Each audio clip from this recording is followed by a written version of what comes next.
তেলাওয়াত, মানে দুনিয়াতে কোনো ব্যক্তি যদি কোরআনে কারিমের তেলাওয়াত করে, দুনিয়াতে কোনো ব্যক্তি যদি কোরআন পড়ে, দুনিয়াতে কোনো ব্যক্তি যদি কোরআনে কারিমের সাথে সম্পর্ক রাখে, তাফসীরের কিতাবের মধ্যে আসছে ওই ব্যক্তি যখন মারা যাবে দুইজন ফেরেশতা আসবে তাকে প্রশ্ন করার জন্য। ওই দুই ফেরেশতা এসে দেখবে সে ঘুমায় রয়েছে, এক ফেরেশতা আরেক ফেরেশতারে বলা বলি করবে, কি ব্যাপার এখনো তারে প্রশ্ন করা হয়েছে না, কিন্তু সে আরামের ঘুমে কেন বিভোর হয়ে আছে, তুমি তারে ডাক দাও।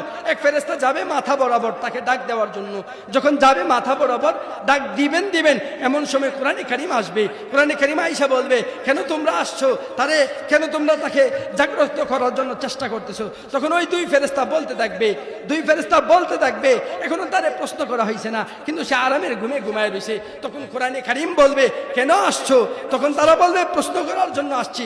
তিনবার বলবে, তখন কোরআনে কারিম বলবে, তোমাদের যত প্রশ্ন আছে আমি কোরআনে কারিমকে করো, আমি কোরআনে কারিম তার পক্ষ হতে সমস্ত প্রশ্নের উত্তর দিয়ে দিব। সুবহানাল্লাহ। আরো সহজে উদাহরণ দিলে বুঝবেন, কোরআনে কারিমের সাথে যদি কোনো ব্যক্তি সম্পর্ক হয় তাহলে সে এমনিতেই কি হয়ে যায়, মাফ হয়ে যায়। এজন্য 2 নাম্বার, 1 নাম্বার নামাজ, 2 নাম্বার কোরআনে কারিমের তেলাওয়াত, 3 নাম্বার হলো জিকির, 3 নাম্বার কি বলেন?